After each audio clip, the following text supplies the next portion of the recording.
What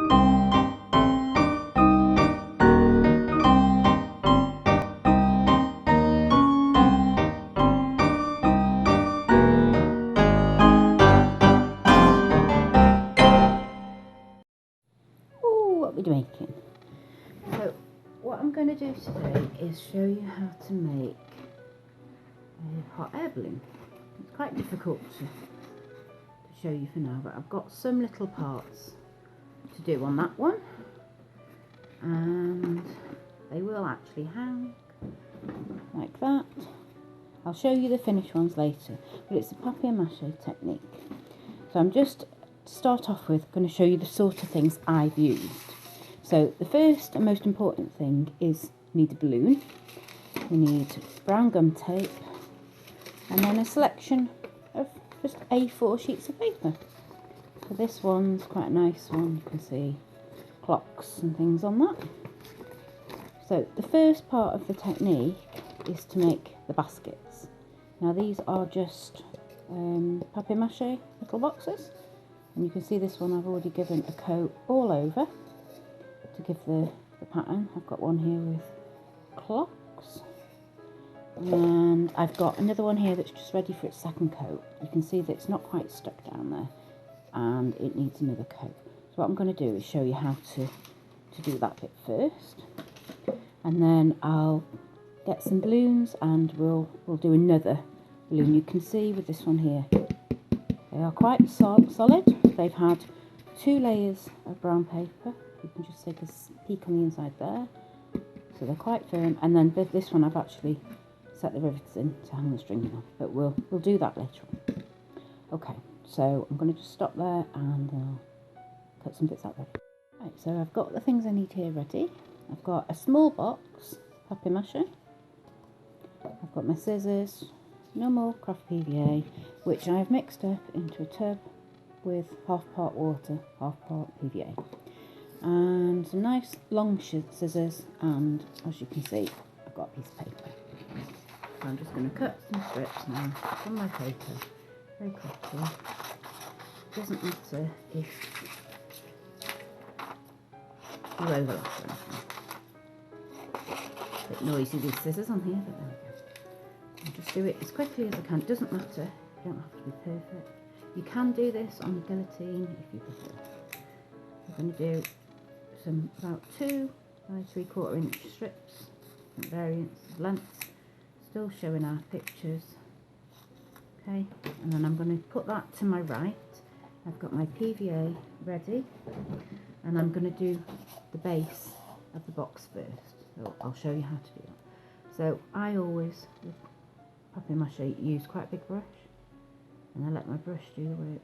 Put some PVA on. I use the brush to pick the pieces up. So obviously to cover this small base it's not going to take many strips. Now if you do it like this and then just use your fingers and ease the paper over, you're covering that edge. Yeah, with the dampness of the paper you'll soon find it will sort of crease up a little bit, but that's fine, that's what you want. You want the paper to stretch, like when we're wallpapering our walls at home. But that's our base layer. I'm just going to make sure it's all covered in PVA. Now I'm going to actually use my finger, and I'm going to pick up my pieces of paper. Like I say, as this is the first coat, you don't really need to worry too much. 2 layers would be better. Just make like a little star all the way around. Make sure you've got plenty of your watery PVA going down all the way around, making a little star shape.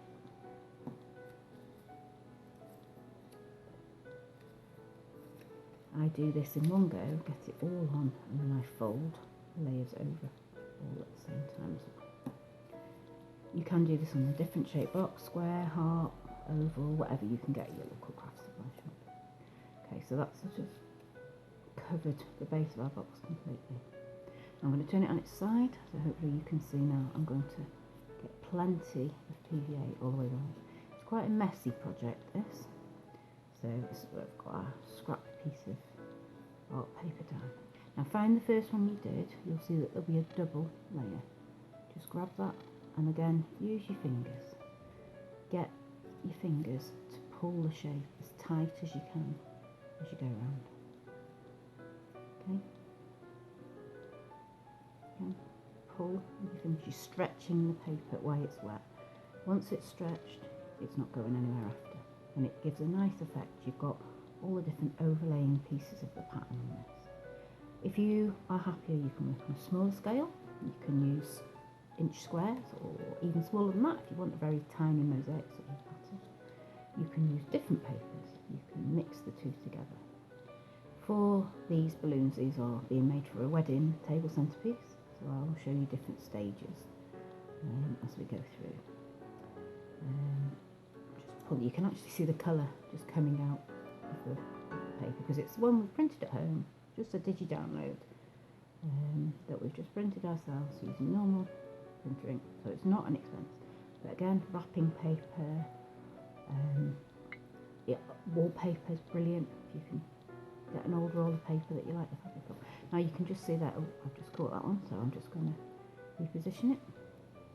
I'll try and use the wet PVA as much as I can, keep it moving. See, I've covered the base and most of the way up the sides now. Now because we've got this little ridge, what I'm just trying to do is ease the PVA into that groove. And what I'm going to do now is get my paper again. You need plenty of PVA to keep everything as wet as possible for this bit. And you need to use your fingers and just push as much as you can your pattern into the groove. Try not to use the ones with the white edges on this bit because you will see they'll be on the top. So you can use those on the edge after. Again, push down, fill that groove up. The next bit round. Push down. You probably only need 4 or 5 pieces around a small box like this. The larger box, you can see the ones I'm using for the wedding centres, are a much bigger box. I actually bought them as a nest of baskets from Baker Ross, and I took the handles off. I thought they would be nice little baskets for my balloons. So I'm just going to cover there. You could see where we've not quite covered our brown card, so I'm just, as I'm going round, cover using the layer. Again, just trying not to pick the ones with the white edges for a minute. Plenty of PVA. The little hole in the side I will make use of afterwards, but you do need to cover it up for now. Okay, nearly done. And then obviously once the PVA is very wet like this, you probably would need to leave it overnight to dry and harden off completely.